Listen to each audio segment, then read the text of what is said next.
Hello, welcome to ASPC's first online event.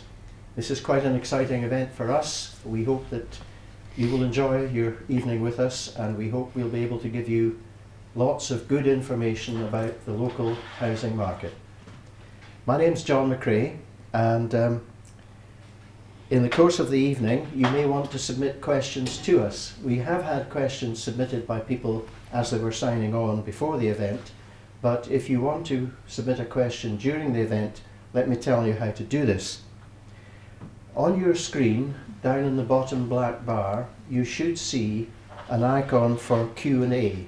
It should be to the right of a hands up signal, and if you press on the Q&A, a screen will come up into which you should be able to type in a box any question that you might want to put to us.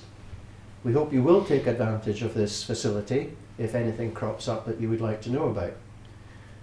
Please listen to what's being said and raise questions that may arise from what's being said. I would like to introduce you to everyone who's on our panel tonight, and the first person I want to introduce you to is our Chief Executive, Lorna Coutts. Lorna is the lady who makes everything run at ASPC, and for me she is indispensable.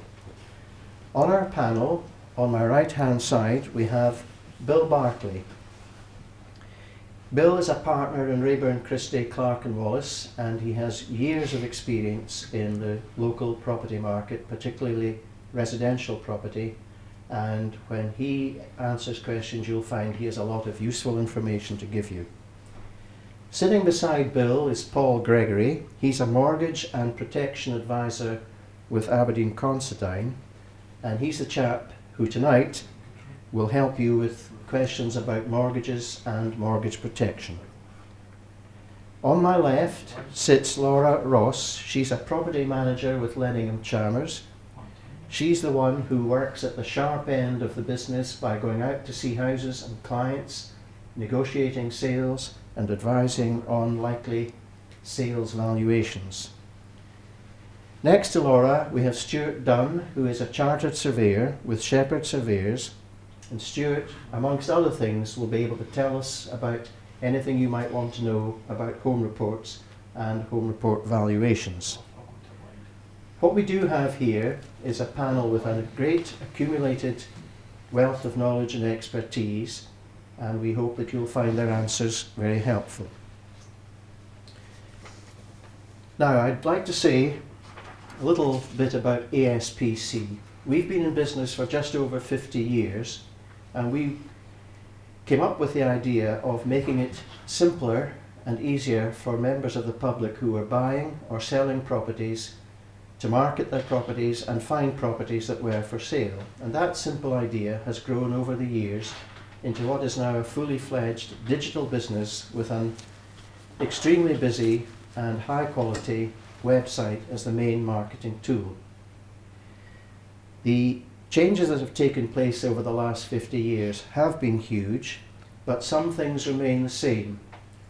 We obtain a data feed from the Registers of Scotland, and that data feed consistently shows that of people who buy houses in this area, 9 out of 10 live in this area already.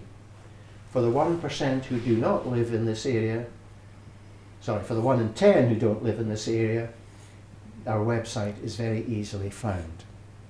Now, I'd like to tell you about the running order and the business of the evening. Lorna is going to start off by giving us a brief overview of how our local market has been in this absolutely astonishing year. It's been a year like no other for most of us. So, how have things been in the property market, Lorna? Thank you, John. Well, over the past 8 months, like many other things, there have been highs and lows. In the past few years, we've typically seen between 700 and 800 properties being listed for sale in March. This year, it was just over 450. The first couple of weeks held up not too bad, considering we all knew that lockdown was coming. And then in the days after 23rd of March, we went from seeing around 150 properties being listed per week to just 2 or 3 per day.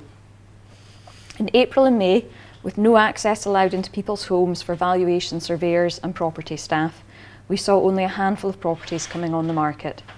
A combination of properties that had a home report carried out prior to 23rd of March, those that were empty or unoccupied and therefore able to have a home report undertaken, and sadly, properties that were relisted because a sale had fallen through as a result of purchaser change of circumstances brought about by the impact of coronavirus. Sales in March were about 20% below average, and sales in quarter 2 totalled 440. This is the figure we typically see in a month.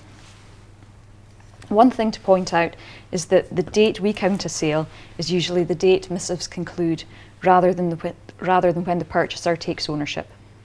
So the sales that occurred during quarter 2 were mostly transactions that began before lockdown, and move-in dates took place once lockdown restrictions lifted.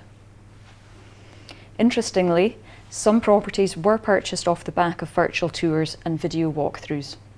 This is a trend that has continued, with many properties now offering virtual tours on the website. This is a good and effective way to abide by the guidance issued by the Scottish Government. The last 10 days of June saw the easing of lockdown, and so, towards the end of that month, properties started to come on the market in significant numbers, with June ultimately seeing 182 properties come to market through ASPC member firms. July saw a return to usual insertion numbers, exceeding 700 in the month. August and September were where we saw signs of the market catching up on the lockdown months. Despite Aberdeen being under some local lockdown conditions for much of August, we saw a 15% increase in properties being listed compared to the August average. It was in September that we saw the biggest year-on-year difference, with properties coming to market up 30% on the average figure for September over the past few years. Sales didn't disappoint either, with August recording 411, just shy of the usual average for that month. September achieved over 550 sales, which is an increase against an average September of 30%. October saw insertions of 770 properties against 865 for September, and is perhaps an indication that the cork coming out of the bottle effect following lockdown was starting to ease. However, the number was still well above the average, some 35% in fact. Sales recorded in October, following high activity in the previous month, were just shy of 600. We have not seen this number of sales recorded in a month since 2015. November is also looking promising. At a count mid-month, insertions were up 40% and sales up 30% on an average November. Traditionally, the spring months tend to be the busiest for property transactions, and what we are seeing currently is possibly the spring market happening now. The ASPC website typically sees around 1 million sessions each month, a little higher in the spring and summer months, a little lower through the autumn and winter. Since the easing of lockdown in June, web traffic has increased to record highs. July saw over 1.2 million sessions, and August, September and October all saw well over 1.3 million sessions. This is approximately a third up on the same months last year. The number of users of the website has also increased during this time by approximately 25%. On top of that, the number of people with an active My ASPC account has increased to over 30,000. This number usually sits between 23 and 25,000, depending on the time of year, and during lockdown fell to 20,000. To see it increase from 20 to 30,000 in such a short time period really is remarkable. So with all of this increased activity, you may be wondering if there are any areas of the market doing particularly well.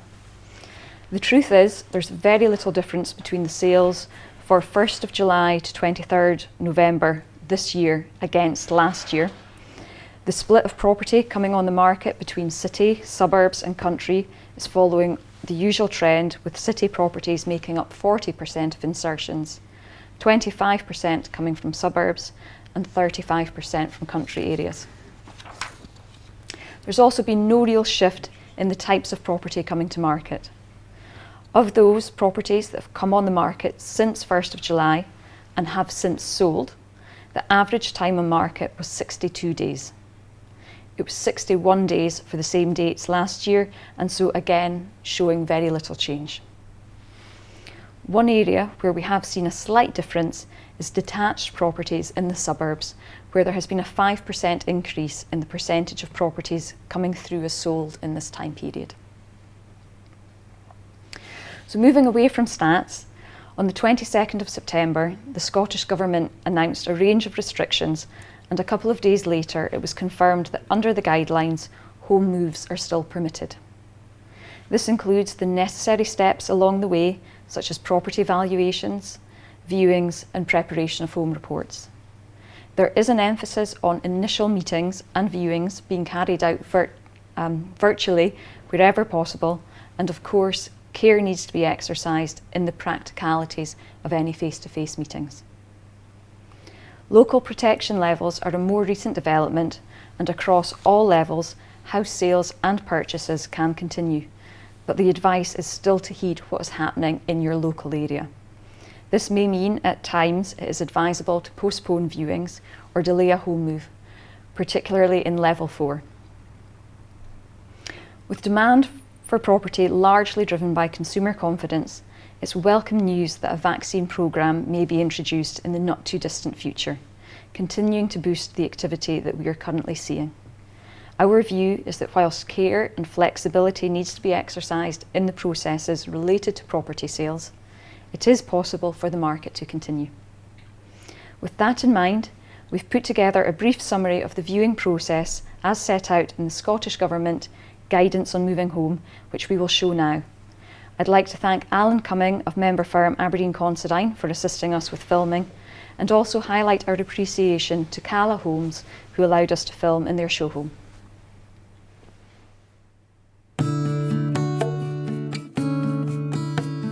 If you are looking to buy or sell a property, home viewings are a little different right now as a result of the current COVID-19 situation. To help make sense of the government guidelines and to make sure that home viewings can take place as safely as possible, we have outlined some of the key points to remember when you are showing a property or attending a viewing. You should try to act in accordance with the current government guidelines for property viewings, which are updated regularly on the Scottish Government website. We suggest that you only visit a property once you have done as much online research as possible and have identified it as a serious option. If you are selling your home, it's important to talk to your ASPC agent to find out what tools are available for virtual viewings, as these will be a potential buyer's first opportunity to see inside your property.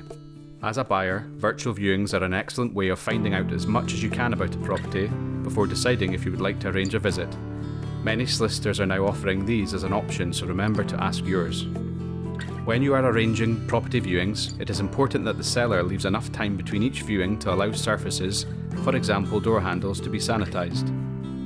Before the viewing takes place, both the seller and purchaser should take the necessary safety precautions. If you or a member of your household has been feeling unwell, you should postpone the viewing, even if this means cancelling at short notice. Maintaining social distancing during the viewing is very important. If you are selling a property, you should make sure there are as few members of your household present as possible. If you are purchasing a property, you should only be accompanied by members of your current household, and numbers should be kept to a minimum. Children should only attend under exceptional circumstances and if they're able to stick to the current guidelines. During the viewing, social distancing should be maintained by the seller guiding the purchaser to each room and remaining outside of the room as the purchaser goes in. All doors should already be open and all light switches switched on to minimise the need to touch surfaces. If the purchaser would like a door to be opened, simply ask the seller if they can do it. We also advise leaving windows open where possible to allow ventilation. Once the viewing has ended, the seller should ensure that all surfaces have been sanitised before washing their hands. The purchaser should use an alcohol-based hand sanitizer as they leave the property.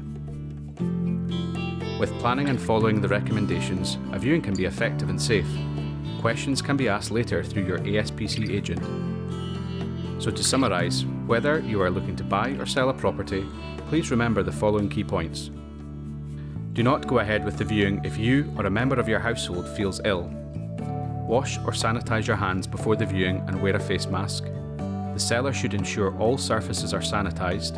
The buyer should touch as few surfaces as possible and stay socially distanced at all times with as few people in the house as possible. If everyone sticks to these guidelines, property viewings will take place safely and securely for the benefit of everyone. If you have any questions or concerns before attending a viewing, please contact the ASPC agent who will be more than happy to help.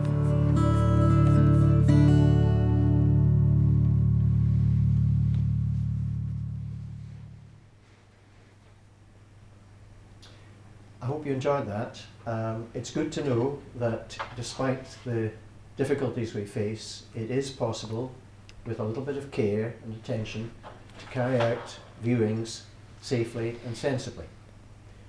Now, before we get to the questions that you've been sending in, can I just repeat that if you're watching just now and would like to submit a question, you can do so by going to the bottom bar of your screen, where you should see to the right of the hands up signal a question answering symbol, which if you click on it will open another screen with a box into which you can place, by typing obviously, the question that you would like to ask. Now we'll get to the questions, and I'm going to start by asking a question from Bill, which has come in from a few of you, which basically is, why do some properties sell better than others, Bill? That's a good question, John. I think there are three aspects to this. One is location, one is presentation, and one is probably price. Location will depend very much on the purchaser. First-time buyers might be interested in properties that are in the centre of town, where all the amenities are. Young families may want something in the suburbs, so location is obviously key. Presentation is also very important. I think, as we'll probably discuss later on, first impressions are important. You've got to present a house or a flat well. Those ones that are presented better than others are likely to get more viewers than others. The last aspect, obviously, is price. We don't want to get hung up on price, and it certainly don't suggest there should be a race to the bottom, but those properties that are more keenly priced are likely to attract people initially. Thanks, Bill. Next question goes to Laura. Laura, a lot of people have asked something similar to, what are purchasers looking for when they buy, and what are the top tips for marketing your property? Okay, thank you, John. I think it's safe to say that buyers are really spoiled for choice at the moment. There's just so many properties on the market just now. The consistent feedback that we're receiving at the moment is that buyers are really looking for properties that are really well presented, they're move-in ready, and they've got very little work required for them to kind of make it their own. The best advice I can give anyone who's thinking about putting their property in the market just now is just to try and get your home in the best condition as possible. I'm not speaking of full-on refurbishment by any means, but there are loads of little bits and bobs that you can do to make a huge difference. Firstly, things like making sure that your home is really clean and tidy with as little clutter lying around as possible. In terms of decor, think about the wonders that a fresh coat of paint can do. It can really make a huge difference. Things like using paint to touch up scuff marks on skirtings and things, they're things that people will notice. The big selling points for properties just now are properties that have got really modern kitchens and bathrooms, and that is probably two of the biggest expenses that you will have when you've got your own home. I'm not suggesting that you full-on refurb your kitchen by any means, but there is cheaper ways to do things by giving it a little facelift. Maybe change out your kitchen doors, or tile paint works wonders as well and can just inject a wee burst of energy into a room too. If another option you could consider if your property is empty and unfurnished is to consider virtual furnishing, where the photographer can put digital images of furniture into the property, like in the lounge, in the bedroom, and it can really help viewers kind of visualise what the room can look like instead of just seeing a shell, if you like. And let's not forget about the outside of the property as well. It's the first thing that a person will see. So, make sure your grass is cut, make sure there's no clutter, there's no rubbish outside and things like that. And if it's a communal hallway or if you're in a block of flats, make sure it's all neat and tidy, it's clean, it's brightly lit and things, because that really is the first impression that a viewer will get. Yeah. Well, I hope you found that helpful and interesting. Lots of good ideas there, and it is the case that you don't have to necessarily spend a great deal of money just to refresh and brighten up a property prior to sale. It is very important in the competitive market that a property is as well presented as it can be.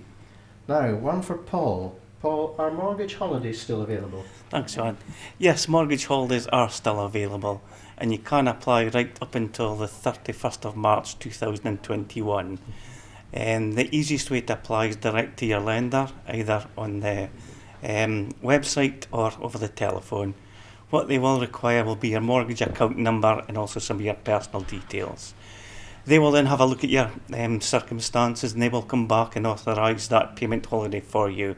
And the good thing about when they come back and tell you it's fine, they will also let you know what your new monthly mortgage payment will be when the holiday finishes. So again, it's not free. The interest will roll up over the period of the holiday. And again, it will be an adjusted monthly payment once you start back paying. Now, you can apply for up to 6 months in total. So if somebody's already had 3 months, they can still apply for another 3 months. Or if somebody hasn't had a holiday at all, they can apply for up to the full 6 months.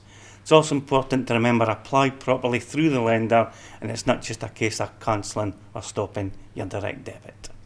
Yes, I think I hadn't appreciated until I heard what you were telling us about that, is that you don't just get 6 months free and you just get 6 months longer to pay your mortgage. They increase the payments once you're back online. Yeah, the payments will increase over the term of the mortgage. Yes. Yeah. Right, I hope that was helpful too. Now, for Stuart, sort of amalgam of various points, but how do you value a property for a home report, please? Thanks, John. First of all, any surveyor will be going to inspect the property. At that point, we'll appraise the condition, measure the property, and then we'll leave the property and go and prepare a report, which takes into account, as I said before, the condition, the size, the type of property, bungalow, house, flat, semi-detached, etc., and its attributes, where it's located, and what the market's like in that location. Thereafter, we'll look at comparable properties that have sold. We heavily rely on the ASPC sales database, and we take the historic sales from recent similar properties that have sold and basically appraise them and compare them to the subject property with plus minus factors. The subject property is bigger against comparable or smaller, it's got a garage or it's semi-detached versus mid-terraced, kind of points like that. It's not a case of just plucking a figure out of the air, but as you get experienced, it's quite easy, and the sales information we've got up here is great, and there's plenty of quality evidence out there to support the values, really. One of the things I find clients sometimes get a bit hot under the collar about are the numbers of 2s and 3s that may be given in the report for the property. It's not necessarily as bad as it sounds, is it? Not at all. I think everyone thinks or expects their house will come back with a clean bill of health. Unless it's brand new, you've got to expect that there are maintenance and wear and tear and cost that comes attributed with the house. So a lot of things are 2s, and it's just maybe down to its age, which maybe it's just warning the purchaser that there will be some expenditure in the future. Kind of things that are 3s you'd probably want to rectify. Some of these things can be really straightforward, such as health and safety things like a broken plug socket. Otherwise, it could be more expensive repairs like replacing the roof or repointing the walls. But again, we've got to remember a lot of properties out there are 100 plus years old, so we can't expect them to be perfect. Yeah, quite. Thank you very much.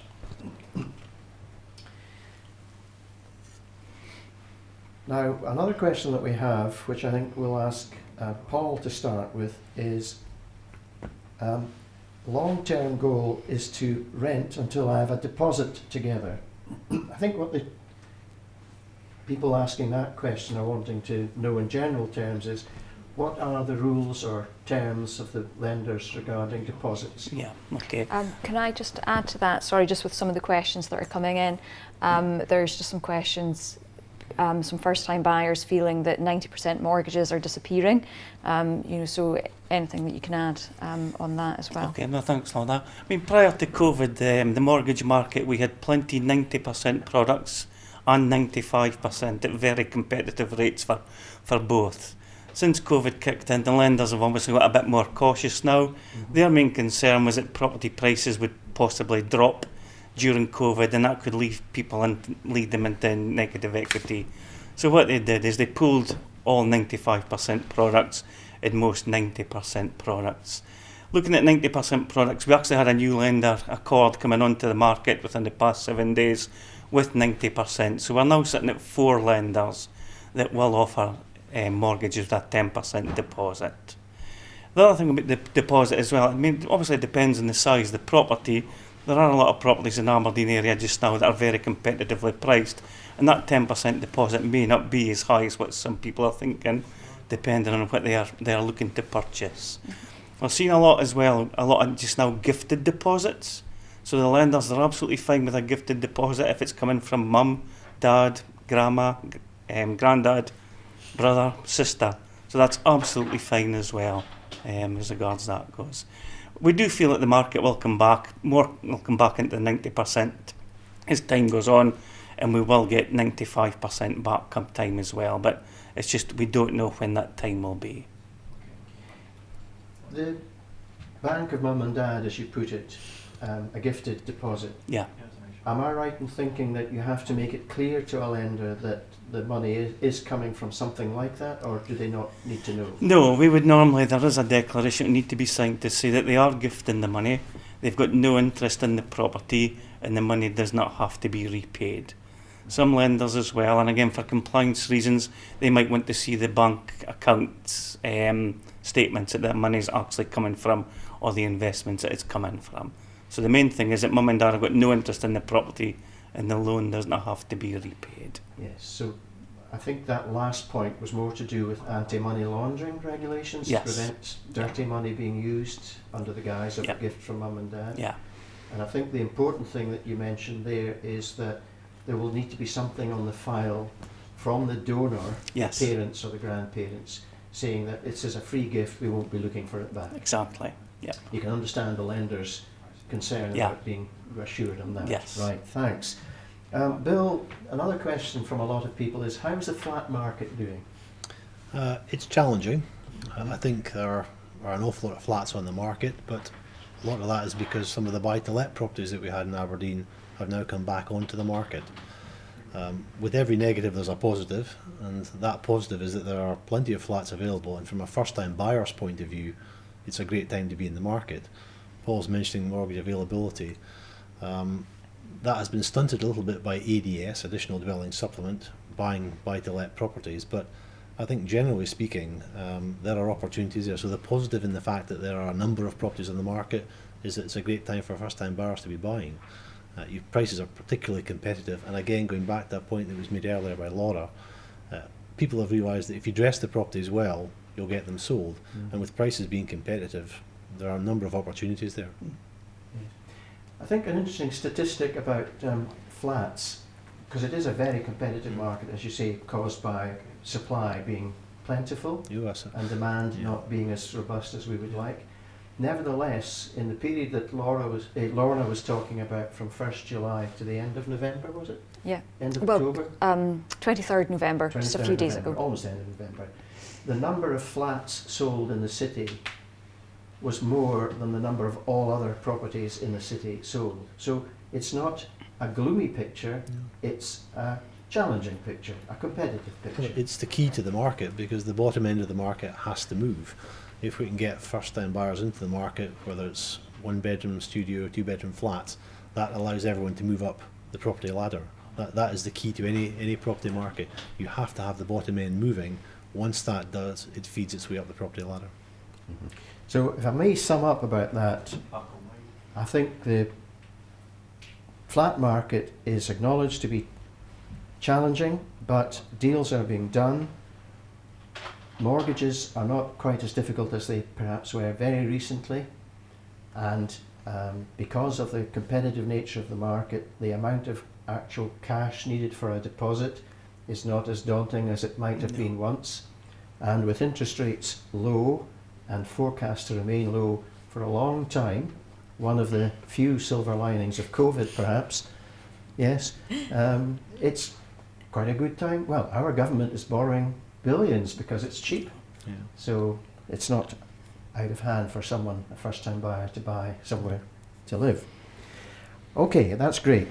The next question is, will the market stay steady next year when the furlough scheme ends? And Stuart, you've been nominated to try and answer that question. I think I need to get my crystal ball out. I'll come back to kind of when we were locked down in kind of April, May time. I think everyone in this room would have said it's going to be really tough when we came back. Turned out we've had the busiest summer that any of us can remember. Prices have been pretty good and demand's been strong. So going through winter, I can see that continuing into next year. There's many reasons for that. Again, locally we've always been connected to oil and gas markets. Today the oil price is the highest price it's been since March, and that looks positive, so that kind of gives a bit of confidence in our market. And people need to move. I think COVID's brought into appreciation that people are looking for outdoor space or an extra room to work from or a bigger house or gardens to entertain in. So I think the market will be pretty steady and pretty good next year, to be honest with you. If it continues what we've seen so far, I've kind of got no concerns, but it all relates to government policy, employment, supply and demand, and as we see it today with the news of vaccines coming, announced a couple of weeks ago, the oil and gas market looking a bit more positive. I'm not envisaging any price crash. Yes, I think the interesting thing to bear in mind is that if you're thinking of selling your property, the process now really does start with the solicitor and the surveyor, because the surveyor has to provide the home report. So that Stuart's like the solicitors now at the start of the process, so he's ahead of what we will see in statistical information. The other person with us who's out there right at the cutting edge talking to people and having to deal with people and answering their questions is Laura. Mm-hmm. Would you go along with what Stuart's saying about thinking that it's going to be okay next year? Yeah, absolutely. I think when we're kind of looking at what we've been through in terms of, it was a global pandemic, no one knew what to expect, and to be perfectly honest, I wasn't even sure if I was going to have a job at one point, because I just, no one knew what we were dealing with at all. And to kind of look in the face of adversity, if you like, and see what the market's done, referring back to Lorna's statistics and things, and how well the market's done, especially compared with last year when it was a normal year, if you like. I think it's all looking really promising, and with all the positive aspects that Stuart mentioned as well, I think it can only look good for next year. Yeah. Of course, you two, Bill and Paul, you deal with the people who have decided they're going to do something, and would you agree with me that the thing that most matters is whether people feel confident about the future? And they will make decisions if they are. Yeah, I think that's exactly right. Confidence is the key to all of it. Nobody wants to commit to a major expense if they're not sure if their job's safe or what's going to happen next year. We've had the combination of COVID, Brexit, independence referendums, all sorts of things. All these things knock confidence. And when people are not sure, they don't make decisions. They'll stay where they are. They won't move. So I think the confidence is the key to the whole thing. And Paul, would your experience with the wide range of clients that you see looking for mortgages make you think that people are getting more confident across the spectrum of property values? They're certainly getting more confident. You can see that, and there's a wide range of first-time buyers out there, next-time buyers, remortgaging. So the market it's pretty decent. And again, people even on furlough can still apply for a mortgage. There's no discrimination against those. Obviously, it's all to do with affordability, but some people are on furlough and they know that they will be going back to work. But unfortunately, there's other people on furlough that may not. So the lenders are a bit cautious, but they will still lend to furloughed clients. I think one of the other things that we can look to, Stuart mentioned it about the oil price. The oil price in Aberdeen fell in 2015, but it kind of stabilised, and the general understanding is that the oil companies that are here now are able to work at the levels at which the price was. the further fall in oil prices was caused by a lack of demand, caused by a lack of enterprise, caused by COVID. China is already gearing up and making more demands for energy, and as things get better, more and more demand for energy will rise, and the price of oil will probably stabilise even further. So in our area we have some cautious grounds for optimism, I think. Yeah. Sorry, John, could I add to that? I think that first-time buyers will come out in force as well, graduates, and once jobs are pretty secure for these guys, and these are probably the hardest to employ, I think these guys will come up with a vengeance, and there will be some cheaper flats at the bottom end of the market for them to buy, which will just stimulate the whole market going forward. So I think, yeah, it'll be a fairly active year, put it that way. And I'm not expecting massive price fluctuations, but I'm expecting good turnover of property. Yes, I think what we're saying is we're expecting there to be more consistent activity, but there won't be such a level of activity that the supply-demand equation will get thrown out of kilter. So it could actually start becoming a more settled, steady market. And you mentioned in an answer a good while ago about demographic changes. And what you've just mentioned, of course, about people now feeling secure in their jobs. People need to leave home, set up on their own and get on. That's a demographic change. So that's something that we can expect to see. It's something that has to happen eventually. Correct. Births, deaths and marriages really fuel the market, and that's not changed over the last year at all. So. Yeah. Okay, Bill, you've drawn a hot potato here, and before you answer this, I think Lorna, well, I'll tell you what the question is. Why should I list with ASPC? But we've also got a subsidiary question that's just come in, which Lorna will tell us about. And if you can bear with me, because there's been quite a few questions, so I just need to try and find it again on the list here. So I think it was really a question just towards the online portals.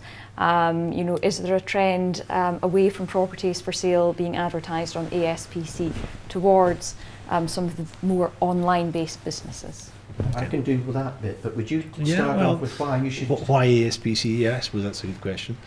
I think the member firms, the solicitor member firms who make up ASPC have an unrivaled knowledge of the North East of Scotland property, and that's what you're buying into when you're using ASPC and the member firms.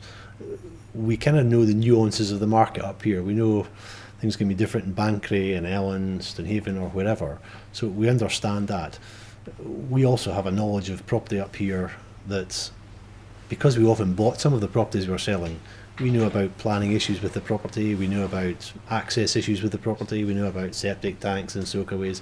So we add value to our transaction because we can answer questions from prospective purchasers because we know the properties. Perhaps some of the online agents don't know that. They wouldn't have access to that sort of legal knowledge in the background. Now that's just the personal side of it.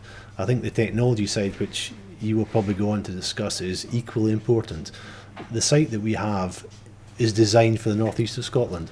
You don't just advertise your property here, you can find out about the areas in which the property is located, the amenities there, the schools there. You won't get that on an online portal. They won't have that in-depth knowledge of Aberdeen. The other aspect, I suppose, is really the people. When you're on the market through ASPC, you can phone the centre. They can answer some of your questions, and if they can't answer the question, they can always refer back to the member firms who have that knowledge. I mean, the slogan says, "Oh, it's the heart of local property," and that's why people use us. Okay. Thanks, Bill.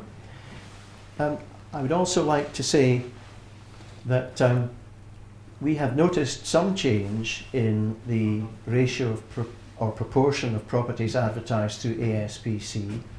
The most marked area where there is a change is, unsurprisingly, places like Buckie and Cullen and Montrose and Brechin, which are on the edge of our area of influence. But I can tell you that compared to other areas of Scotland, the North East of Scotland remains very loyal to ASPC and the member firms of solicitors. I'm in no doubt why that is the case. As Bill says, an online portal is simply a portal. You can be asked to pay up front and your property gets listed on a portal, and that's basically it. The most comprehensive service provided to buying or selling a house can only be provided by a member firm of ASPC, where you get the expertise of a solicitor, you get the knowledge and experience of the street fighters like Laura, and you get the after sales service. What I mean by that is an online agent won't be able to help you if you have a problem with the seller's title. They won't be able to help you if you have a problem with something that crops up after you've moved into the house, like the central heating isn't working. And that's when you will be pleased that you went to your local solicitor, who is a member of ASPC, where the marketing of your property matches any other portal in the land, but you have the added professional expertise and knowledge of your solicitor. Forgive me for going on a bit, but that's something I firmly believe in. Right. Sorry, John, I'm cutting in there. Just to add to that, we've had some questions just off the back of that, just about sort of market share. You know, what percentage of properties for sale in the area are listed on ASPC? Now, whilst that does vary between different individual localities, on the whole, our market share sits around 90% of the number of properties for sale in the North East. Can I ask Lorna, what's the position with the My ASPC? Has that been quite popular on take-up? Yeah, My ASPC is a fantastic tool. It is very easy to set up your account, and then within that there's various different tools.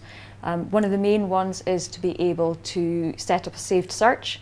That enables you to be notified of any properties that are coming up on the market for sale. You get notified the morning after it has been put up for sale. You're then also notified if that property has a price change or if it goes under offer. You also have the ability to add properties to your favourites, and again that allows you to receive real-time updates this time. You know, if a property, if a closing date was to be set, for example, if the price was changed, or if the property goes under offer. And indeed you'll also get notified when the property, if it's been sold or if it has been withdrawn from the market. Within the account areas, you're able to add notes against each property. We really do believe it's a very useful tool, and we are always happy to have suggestions from the people that are using the website on how things can be improved. It very much matters to us that we're making it as user-friendly as possible. Thanks, Lorna. Thanks, Laura. That's good. Right. Next question is for you, Lorna. Why are some properties under offer by the time they come through on searches? Right, okay. I think that might be down to individual settings within the My ASPC account. So the majority of people select to have their saved searches set up to send a daily email, but it is possible within your account to change that to weekly or even to monthly. There are maybe one or two exceptions when a property does go under offer within 24 hours.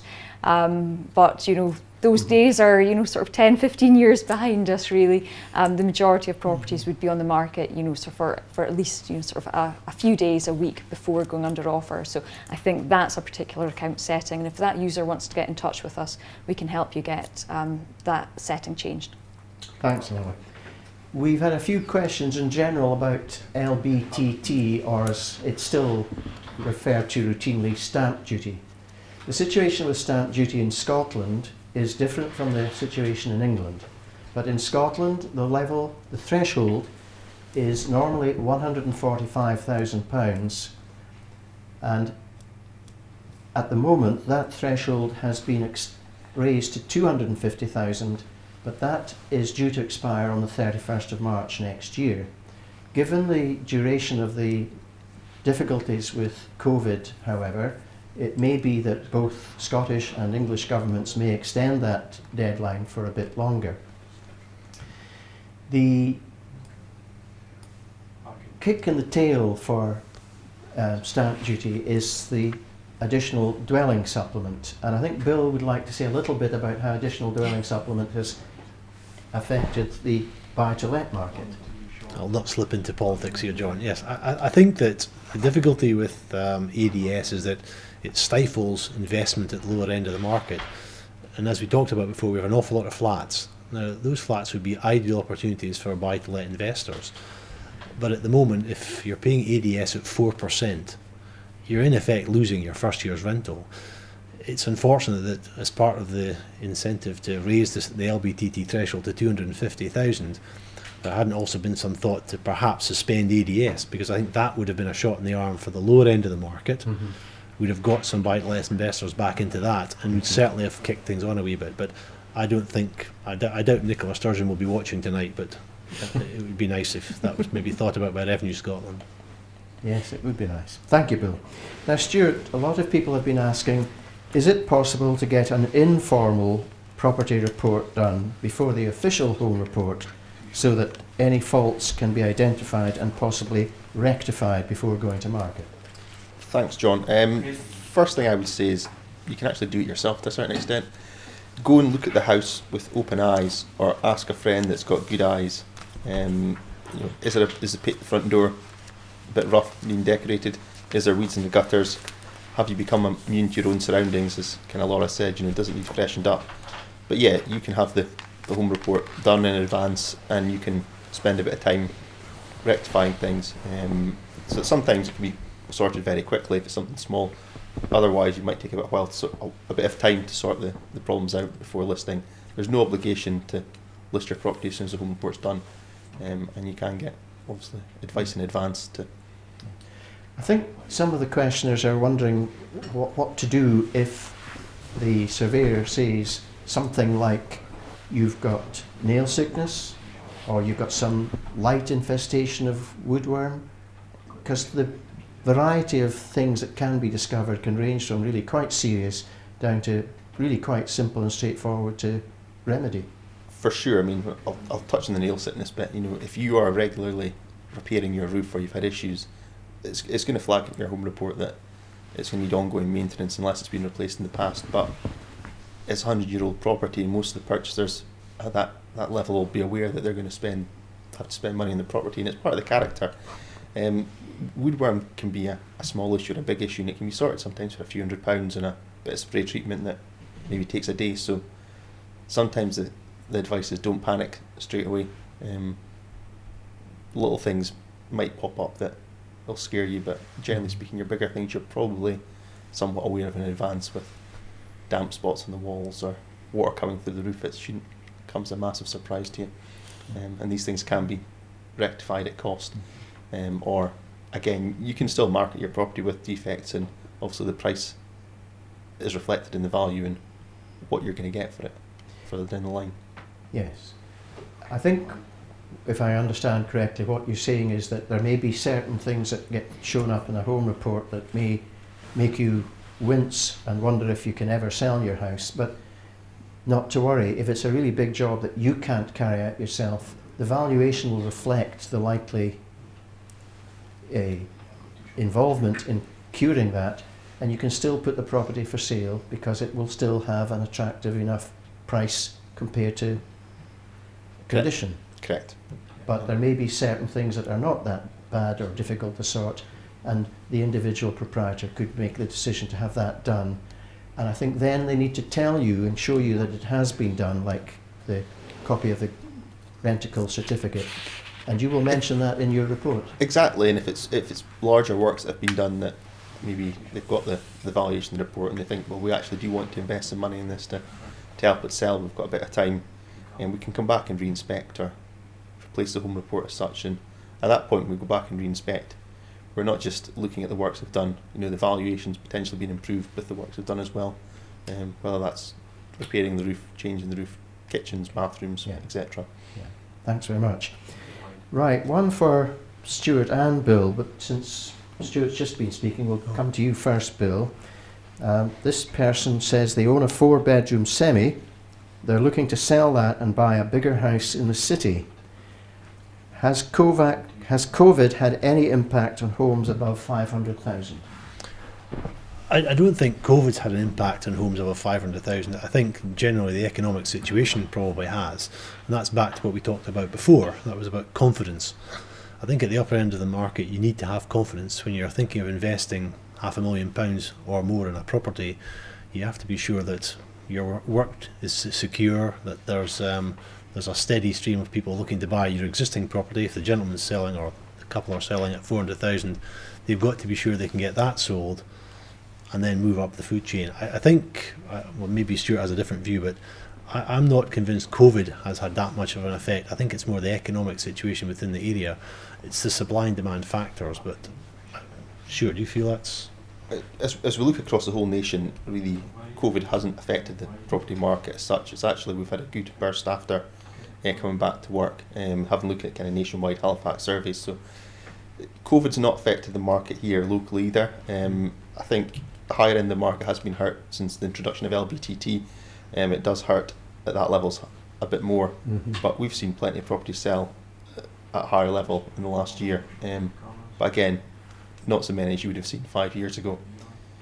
So I personally would say that COVID's not really affected demand in that, and I think the demand for, say, the £500,000 mark hasn't changed since January, February, end of last year, the year before, and today's date. There's another interesting point to that in the past people might have taken the chance to buy at £500,000 or above, but they won't do it till they've sold now, because again ADS kicks into this situation, because if you buy your second house before you sell your first house, well, there's a 30-day period within which you get grace. You're getting hit with a 4% ADS bill. That's an awful lot of capital to outlay on top of the £500,000. So that's another problem with ADS. It has stopped people doing that. And that goes straight back to the mortgage market, because that's the other 4% that you're having to put into your mortgage at the moment. So it's a killer, I think Paul would probably say. Yeah, definitely. Well, 4% on 500,000 is £20,000, which is significant to most people, I would imagine. Your maths has always been good, John. That's just arithmetic. I also think, with LBTT, £500,000, as you say, is a lot of money. You've got to be sure you want to stay in the house for a few years. It's not a matter of, well, we'll stay there for a year and move again next year, because you don't get your LBTT money back. Once it's gone, it's gone. Right. One for Laura. We're considering moving to a smaller house and garden, but dread the thought of advertising and having viewers. Okay, thank you. I think you can say something to reassure people in that position not to worry too much. Absolutely. I know that putting your house on the market can be a really daunting experience, but that's what we're all here for, to make the process as stress-free as possible. We've got various marketing strategies in place off the back of COVID that would actually really benefit somebody who is worried about viewings and things like that. And it's the introduction of video walkthroughs and 360-degree virtual tours, which... forgive me for interrupting, but would you tell us a bit about how that is being taken up by sellers? Because I think it's happening quite a lot, is it? Yeah, I think Lorna mentioned it earlier as well, that we're seeing more and more of that on ASPC just now. And essentially what it is, it's the photographer will take a video of a walkthrough of your property, and it's almost like kind of being there in person, except that it's from your remote, you're at home, you've not left the comfort of your own home, which is quite good. The other one is the 360-degree virtual tour, where you physically control where you go and where you manoeuvre through people's properties, which is quite good. So it's something that we would offer as part of the photography package, and we work in partnership with one of the local photographers, and it's part of their marketing as well. So it would come as an additional cost to the standard, like photographs and floor plan and things, but in this times when we're kind of putting people's safety and well-being at the forefront and kind of keeping in line with social distancing regulations and things, it's a fantastic opportunity to view somebody's property and have a look through, kind of get a feel for the flow of it and things like that without leaving your own home, which is quite good. Now, there's a few things arising from that, including one particular bugbear of mine, and that is some people begrudge the money to have professional photographs taken. What do you think about that? I think it's an absolute must. When you see a non-professional photograph compared with professional photographs, there's no competition at all. You've got to remember that in this day and age, when ASPC is the first protocol for a lot of people when they're looking at properties, especially the new ones that are coming online, what you're seeing is the photographs. And if the photographs aren't doing your property any justice, then there's no point. So absolutely, it's a small cost for what we can get from it. So go with the professional photographs, I would say. And it's particularly important just now. It always has been the case that people will very often only go and see 2 or 3 properties because they've made the decision what to go and see on the quality of what they see on the website. Absolutely, absolutely. Now, it's not a difficult thing other than paying the money for it to have the walkthrough or the 360 degree, is it? It's still the same professional photographers will do that for you. It's the exact same, and the quality that you get, I mean, you would get to approve it up front anyway, but they're fantastic, they're so good. The 360 degree ones are insane. You literally are choosing where to go in the property. It's brilliant, and the video walkthrough is fantastic as well. It just gives a really nice feel for the property. It's really good, really beneficial to have, and it is just giving you that added safety and security, that you're not having loads of face-to-face viewings of people that maybe aren't in a position to offer, or that there are people that have actually viewed the property remotely already, and they'll be serious buyers. And they're concerned about having to advertise. I think some of the bigger firms can address that because they have lists of people who are looking for types of property. Yeah, absolutely. I think we've all got our databases with mailing lists and things like that for people that have maybe indicated a preference for that type of property. So we'll every time we have people that come to get in touch with us to view, and it will be same for the other firms as well. We're taking their credentials and asking if they want to be on the mailing list for, let us know how many bedrooms you want, let us know what areas are of interest, let us know what your budget is. So we're actually kind of being able to provide a full and comprehensive list of people who would be specifically interested in that type of property, which is really good as well. And I think the last point that I picked up on from this question was that particularly old folk like me might be a bit concerned about the risk of allowing someone into their home. Now, you don't necessarily have to do the viewing yourself, do you? No, that's correct. We can offer viewing services. It's a slight additional cost, but it just takes the pressure off people doing their own viewings. Not everyone is as gobby as me and wants to do a sales pitch and things like that. So, there'll be our viewing agents, and the other firms as well will be quite happy to offer a viewing service and give us access to the property, and we'll be able to show you around. Good. I find that very helpful, and I hope the people who asked the question found that. Now, we're coming to our last question because we're nearing the end, so I'm going to ask Bill and Stuart about this, if they could be quite quick, because we're getting quite near the cut-off time. The question is, how does the second-hand market compete with the new build market? It's another good question. There's actually a place for both markets and both products, new build and second-hand. I think the second-hand market competes with new build simply by doing what we've said before, presenting your property better. New build is popular and has been very helpful for the current market because of the PXs that they're doing. That's stimulating activity in the market. They present a finished product. For a lot of people, they don't have money to buy an older property and then do it up. That's probably why they would head for new build.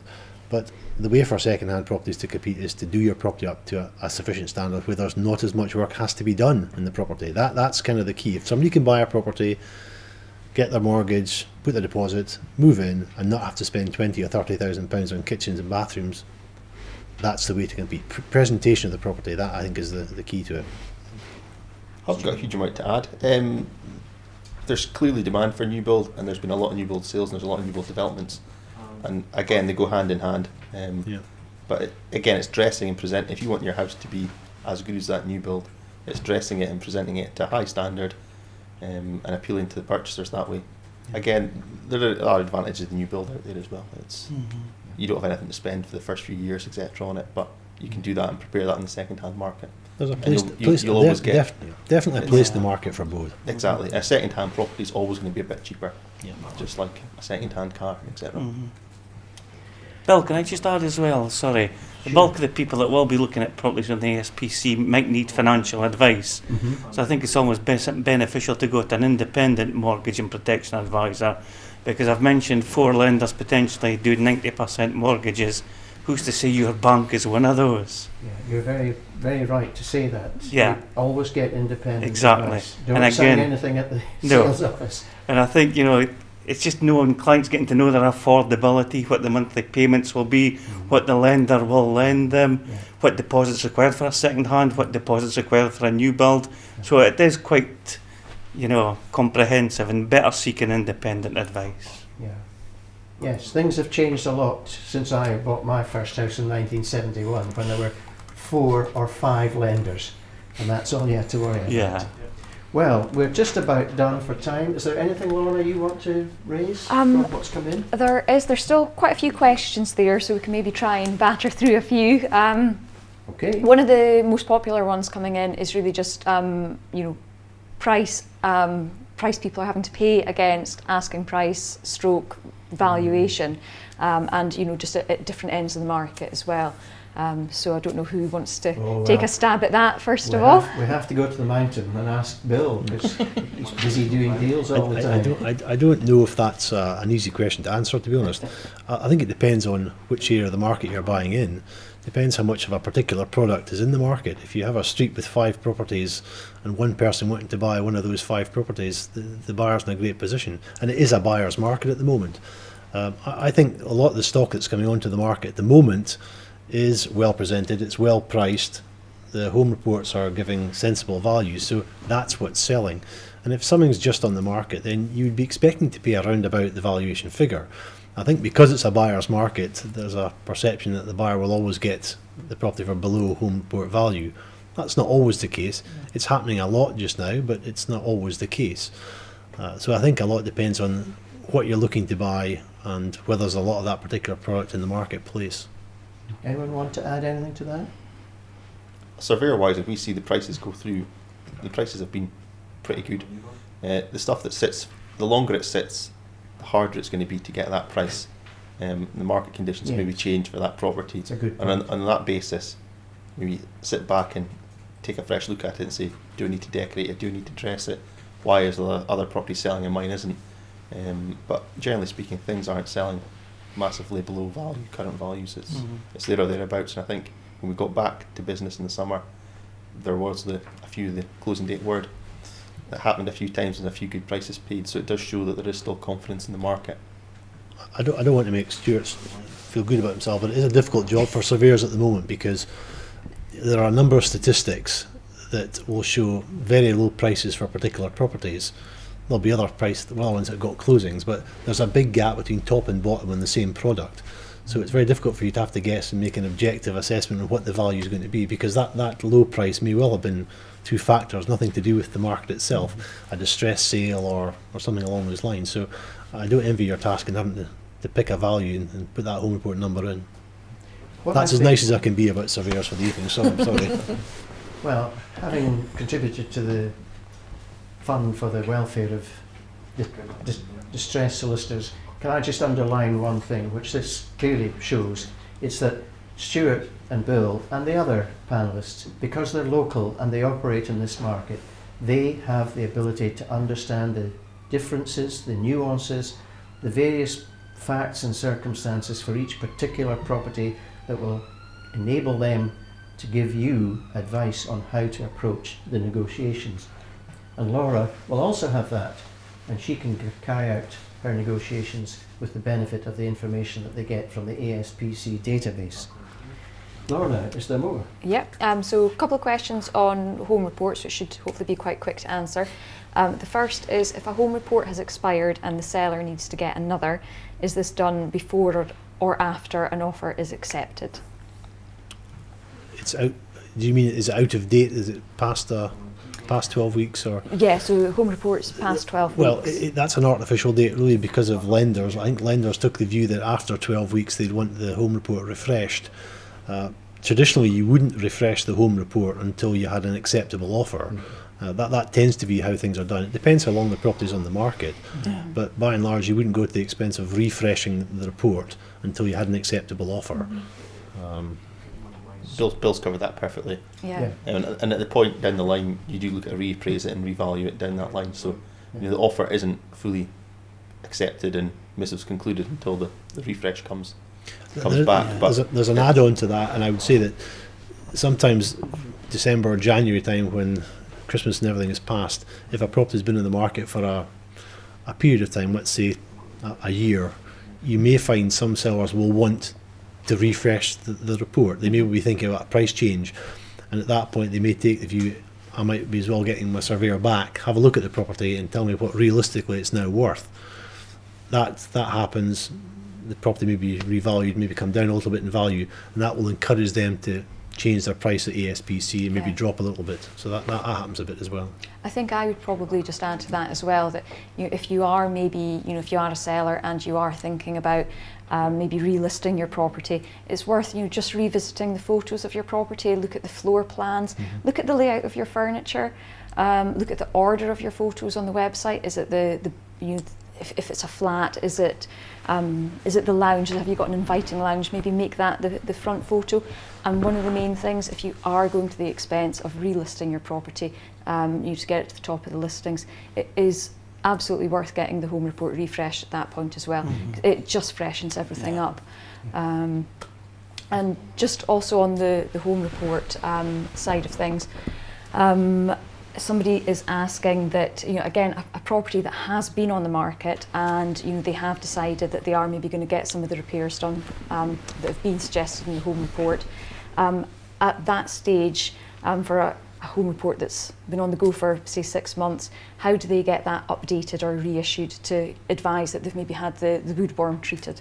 So at that stage we would go back and re-inspect the property, so that would be arranged either directly with the surveyor, they would contact the surveyor directly, or they'd go through their agent, solicitor, or someone like Laura, and just get it booked in. Again, at that point it's reappraised, revalued, everything's looked at, so and the report should hopefully come back cleaner with a up-to-date value. I think that covers the majority of the questions. Well, shall we call it a day at that? I hope you found that informative. I've certainly found the discussion good to listen to, and I've learned a couple of things, and it's fine to see what the various disciplines tell us. One thing I would like you, if you're thinking of selling, to take away from tonight is that you should never be afraid of keeping an eye on the date of your home report if your property is taking a while to sell. And if your property doesn't have good photographs, and if your property isn't well presented, then you will possibly find yourself in the middle or lower echelons of the competition that you face. Selling in the current market is not easy, it's certainly not impossible, but the race goes to the fittest. Thank you for those of you who've spent the night with us. We hope you've enjoyed it, and good night, God bless.